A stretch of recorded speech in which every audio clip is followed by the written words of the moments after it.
Welcome to The Explainer. Today we are digging into something really powerful, a completely new way of thinking about education for students with ADHD, which, is the co-occurrence of autism and ADHD.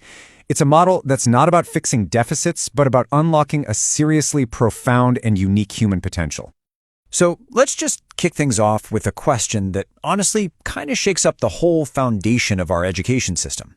What if all the scores, all the tests, all the ways we've been trying to measure potential have been missing the point entirely? The old way of thinking about intelligence is that it's all about proving something to the outside world, getting the grade, hitting the benchmark. But this new paradigm, which is grounded in neurobiology, says, no. Intelligence is about internal coherence. It's about how well all the parts of your own system are working together. And for the AuDHD mind, look, this isn't just some abstract idea. It is everything. It's literally the difference between a life spent just trying to survive and a life where their unique wiring becomes their greatest strength, a kind of superpower. So let's really get into the nitty-gritty here. Why are traditional classrooms and workplaces so often, hostile to the odd ADHD brain? What's actually going on under the hood, biologically speaking? And this image, wow, it just captures the internal state perfectly. On the left, you've got a system that's just trying to survive. It's fragmented, it's basically on fire with stress. And this isn't a choice. It's the brain doing what it has to do to protect itself in an environment that feels chronically unsafe. Okay, so the first piece of the puzzle is something called chronic dysregulation. Think of it like this. Your body's internal alarm system gets stuck in the on position. It's constantly scanning for danger. I mean, can you imagine how exhausting that is? It leaves pretty much zero energy for anything else. And to handle all that stress, something pretty wild can happen. The mind can actually split. It's called structural dissociation. So you have one part, the apparent normal part, that puts on a mask, goes out there, and tries to function and meet all the expectations. But meanwhile, there's another part, deep inside, that's holding all the fear and the trauma. But, and this is the really hopeful part, there is a way out of this fragmented state.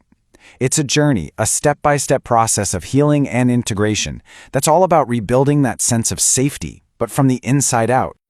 The thing is, you can't just jump to the top. Healing has to start from the ground up, literally from the bottom of the brain to the top. You start with the most basic, reptilian part of the brain that's only asking one question: am I safe? Once that's a yes, you can move up to the emotional layer. Am I loved? Then the thinking layer. What can I learn? And finally, you arrive at a fully integrated self. And here's the absolute key takeaway. You just can't get to those higher level things like learning or creativity or self-discovery if your foundation is shaky. Feeling safe isn't a nice to have. It is the absolute, non-negotiable prerequisite for growth. All right, but this integration, it doesn't just happen. It needs a push. It's actively driven by two really powerful catalysts that help rewire the brain for safety and for that feeling of wholeness. First up is choice. And I mean, for someone with ADHD who's probably spent their whole life trying to fit in and meet everyone else's expectations, getting to choose for yourself, that's not just nice, it's revolutionary. It's a biological need, and it teaches the brain to finally start trusting its own inner voice over all that outside noise. And the second one is creativity. Now get this, we're not just talking about painting or hobbies here. The source material actually calls it an inner training system. It's a core activity for health that literally builds new, stronger pathways in the brain and gives you a safe way to work through tough emotions. Okay, so if we take all these principles, safety, choice, creativity, what does a school built around them even look like? Well, that brings us to the Entheos framework and its Sincerity School model, which was designed specifically for AuDHD teenagers. At the very heart of this whole model is something called empathic intelligence. And it's not just about being friendly. It's this deep understanding that you can't separate how a person thinks from how they feel. When students feel safe, when they feel seen, that's when they can actually learn. And this philosophy comes to life through four key pillars. What's cool is that students themselves are the ones who pointed these out in the teachers who helped them the most.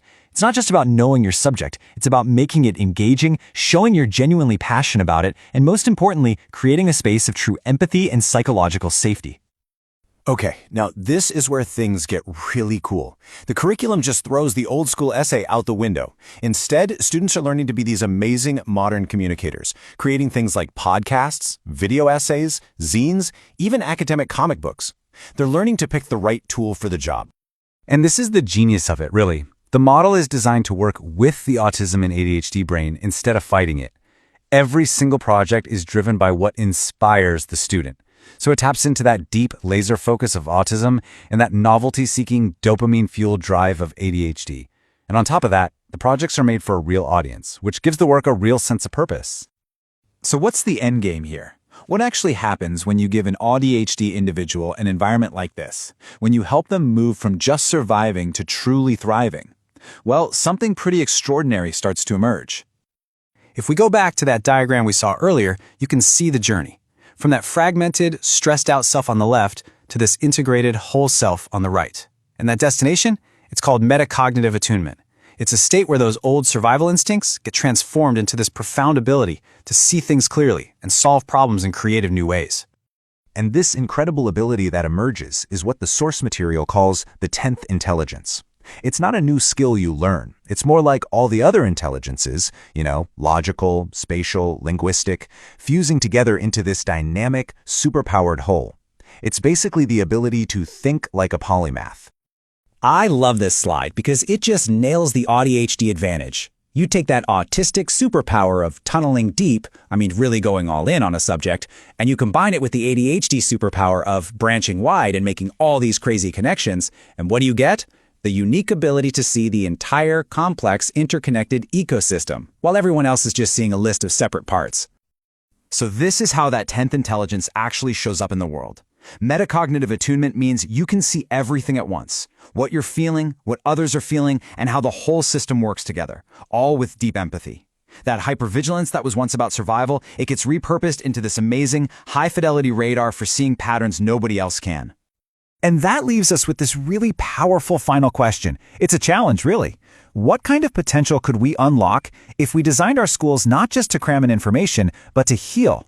It completely flips the script, asking us to see AuDHD not as a problem to be fixed, but as a different way of being with its own incredible potential, just waiting to be set free.